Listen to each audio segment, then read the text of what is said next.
आप हैं बिहार संवाददाता के साथ और मैं हूं मनोज चतुर्वेदी। नियोजित शिक्षकों की नियुक्ति का नोटिफिकेशन बिहार सरकार ने कल देर रात जारी कर दिया। जी हां, नियोजित शिक्षक आंदोलन करते रहे, लेकिन सरकार ने जो कहा था कि बीपीएससी के माध्यम से परीक्षा जरूर लेंगे, तो सरकार ने कल उसके लिए नोटिफिकेशन जो है वो जारी कर दिया।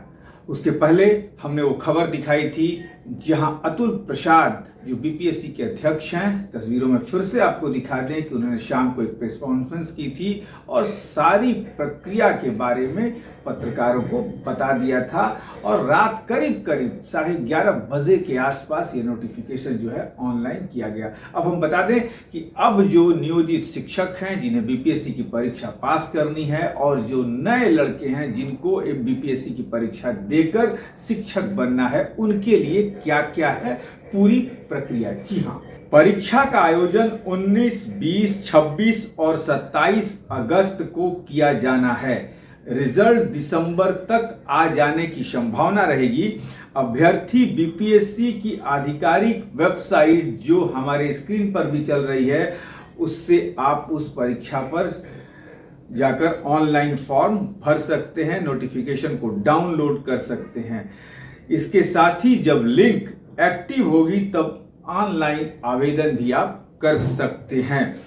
अब समस्या यह है कि किन किन पदों पर भर्ती होगी, इसका भी पूर्ण तरीके से क्लैरिफिकेशन बीपीएससी ने कर दिया है। बीपीएससी ने कहा कि 1 से 5 तक 79,943 पदों पर शिक्षक की बहाली होगी, जबकि कक्षा 9 से 10 के लिए 32,916 पद जो हैं सृजित किए गए हैं और 11 और 12वीं के लिए 57,602 पद जो हैं ये भी रखे गए हैं।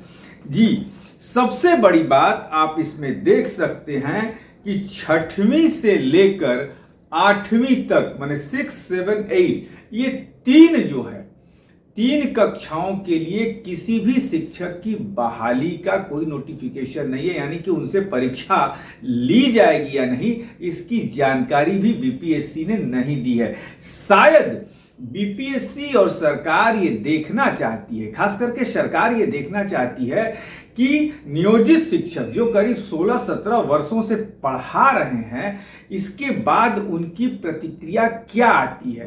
क्या जितने नियोजित शिक्षक हैं उन्हें 6, 7, 8 में कहीं ना कहीं समायोजित किया जा सकता है या नहीं। सरकार ने बड़े दूर का कहीं ना कहीं गेम खेला है।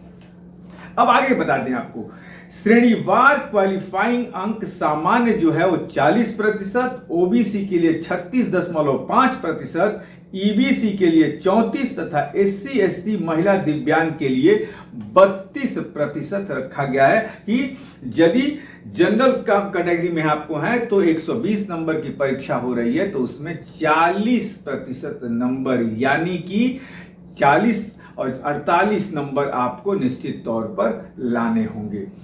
कितना लगेगा आवेदन शुल्क, ये भी हम आपको बता दें। आवेदन करने के लिए अनुसूचित जाति, अनुसूचित जनजाति, महिला और दिव्यांग के लिए 200 रुपए और सामान्य वर्ग के पुरुष और अन्य उम्मीदवारों के लिए 750 रुपया रखा गया, यानी कि यहां भी 500 रुपए का कम बेसी का मामला है। जनरल के लिए जो है वो 750 रुपए, जबकि जो है और भी जो कैटेगरियां हैं, जो बिरादरी है, उसके लिए 200 रुपए ही मात्र है।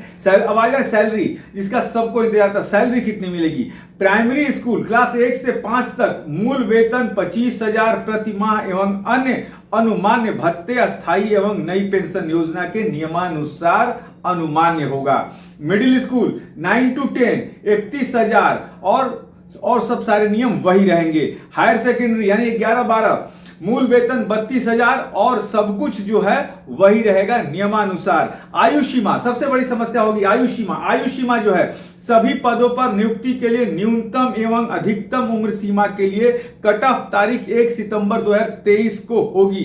प्राथमिक विद्यालय के अध्यापक के लिए कट ऑफ डेट 1 अगस्त 2023 को, अभ्यर्थियों की न्यूनतम आयु 18 वर्ष तथा माध्यमिक एवं उच्च माध्यमिक विद्यालयों के अध्यापक के लिए अभ्यर्थियों की न्यूनतम आयु 1 अगस्त 23 को 21 वर्ष होनी चाहिए। अब आ जाए कि आयु सीमा में छूट किसे दी जाएगी। नियोजित शिक्षकों और टीटी, एसटीईटी उत्तीर्ण फ्रेश अभ्यर्थियों की एक साथ परीक्षा होगी। पंचायत व नगर निकायों में नियोजित शिक्षकों के लिए अधिकतम उम्र सीमा का बंधन नहीं है, जबकि टेट और एसटीटी उत्तीर्ण अभ्यर्थियों को अधिकतम उम्र सीमा में 10 वर्षों की छूट दी जाएगी। शैक्षणिक और प्रशिक्षण योग्यता में एससी, एसटी, अत्यंत पिछड़ा वर्ग और दिव्यांग अभ्यर्थी को न्यूनतम निर्धारित अर्हतांक में 5% की छूट दी जाएगी।